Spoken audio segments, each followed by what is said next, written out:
Hello दोस्तों, आज मैं आपको बताऊंगा कि कैसे 2300 साल पहले एरिटोस्थनीज नाम के एक फिलोसोफर ने मात्र एक डंडे का यूज करके पता कर लिया था कि धरती फ्लैट है या धरती गोलाकार है। अगर धरती गोलाकार है तो कितना बड़ा है, उसका कितना रेडियस है, उसने एक सिंपल तरीके से एक्सपेरिमेंट करके पता कर लिया था मात्र एक डंडे का यूज करके। तो चलिए इसको हम ब्लैक बोर्ड पे समझते हैं कि मैथमेटिकली कैसे सिंपल मैथमेटिक यूज करके उसने ऐसा काम किया था। आपको ये भी पता चलेगा कि मैथमेटिक्स कितनी इंटरेस्टिंग चीज है, कितनी सिंपल गणित, सिंपल ट्रिग्नोमेट्री यूज करके उसने इतनी बड़ी चीजें पता कर ली थी। कैसे हम ह्यूमन माइंड मैथमेटिक्स का यूज करके और बड़े बड़े दुनिया के रहस्यों को पता कर लेते हैं। तो चलिए आइए देखते हैं। एरिटोस्थनीज जो है वो पुराने जमाने में लगभग 300 ईसा पूर्व के समय वो अलेक्जेंड्रिया नाम के एक शहर में रहता था और अलेक्जेंड्रिया शहर से कुछ दूरी पर एक जगह था सेयेन नाम का। तो एक बार ऐसी घटना हुई कि वो 21 जून को मतलब 21 जून को वो सेयेन शहर में गया।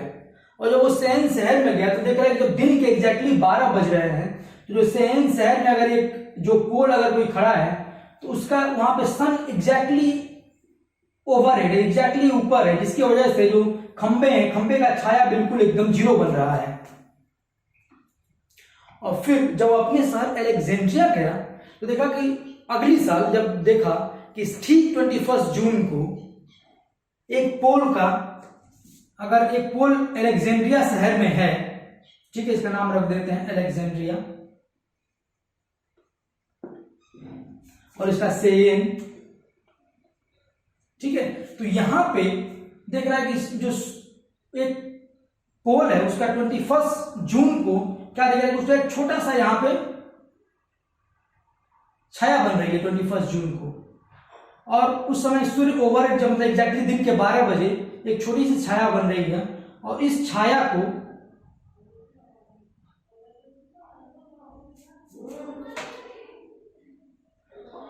और इसने छाया की तो उसने सोचा कि ऐसा क्यों है।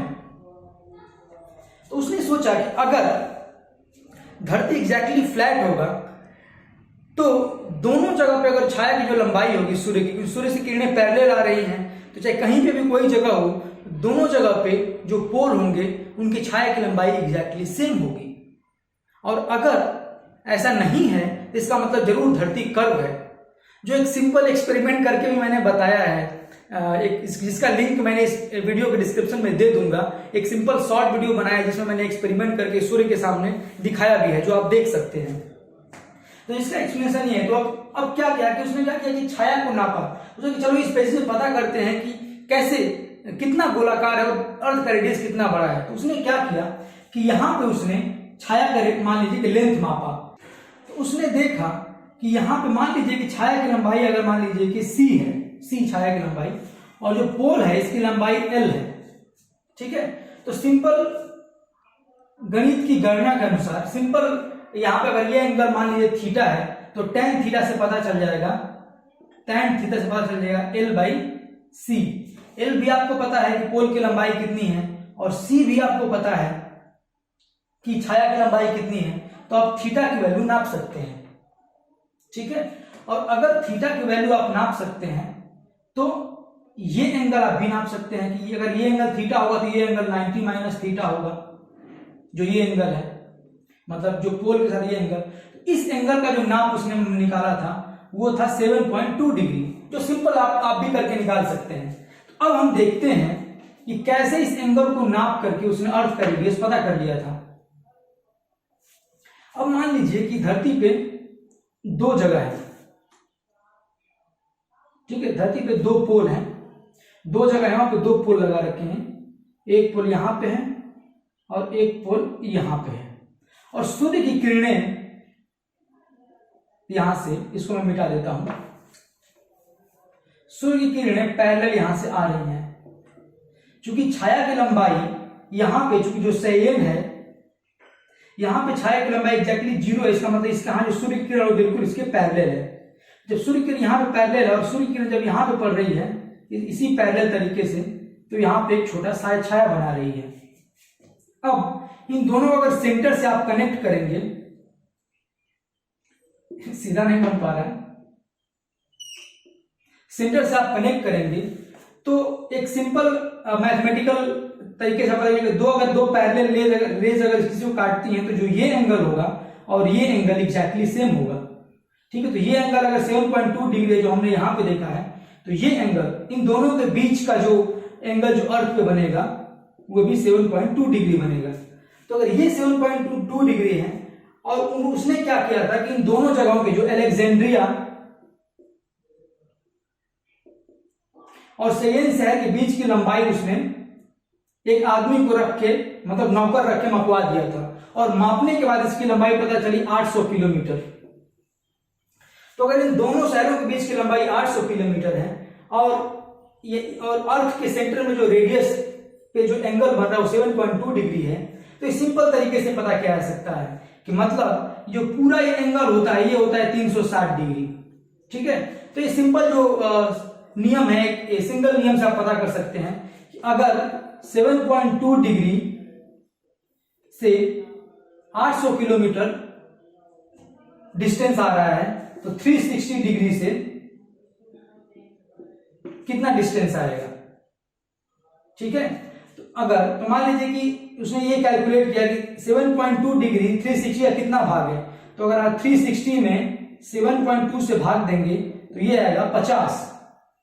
ठीक है, तो उसने पता किया कि अगर 800 किलोमीटर 7.2 डिग्री बना रहा है तो इसका मतलब कि पूरा 360 डिग्री बनाने के लिए इसके 50 गुना होना चाहिए। तो 800 का 50 गुना उसने जो अर्थ का, उसने बोला कि सर्कमफेरेंस, मतलब जो पूरा ये घूम के जो उसका सर्कमफेरेंस है, अर्थ का परिधि, इसको सर्कमफेरेंस भी बोलते हैं, वो होगा 50 इंटू 800 जो आएगा 40,000 किलोमीटर। 40,000 किलोमीटर उसने 2300 साल पहले निकाला था, और इस समय अर्थ की जो एग्जैक्ट परिधि है, जो एग्जैक्ट सर्कमफेरेंस है, वो है जो एकदम सैटेलाइट से नापा गया है, वो 40,075 किलोमीटर। सोच लीजिए, सिर्फ 75 किलोमीटर का एरर उसने मापा था, इतना करेक्ट मेजरमेंट उसने मापा था। ठीक है, और सिंपली अगर मान लीजिए कि सर्कमफेरेंस 40,000 किलोमीटर है, तो इसमें अगर आप 2 पाई, तो ये मतलब कि जो कि ये बराबर है 2 पाई आर के, मतलब इस सर्कमफेरेंस होता है 2 पाई आर के बराबर होता है। तो ये 40,000 किलोमीटर में अगर 2 पाई से गुणा कर डिवाइड कर देंगे तो आपको अर्थ का रेडियस एग्जैक्टली मिल जाएगा। और ठीक इसी आधार पर उसने एग्जैक्टली विदिन 5-10 किलोमीटर के अंतराल में उसने अर्थ का रेडियस पता कर लिया था, अर्थ का सर्कमफेरेंस पता कर लिया था। अगर आपको वीडियो अच्छा लगे तो इसको लाइक, सब्सक्राइब और शेयर कीजिए। Thank you.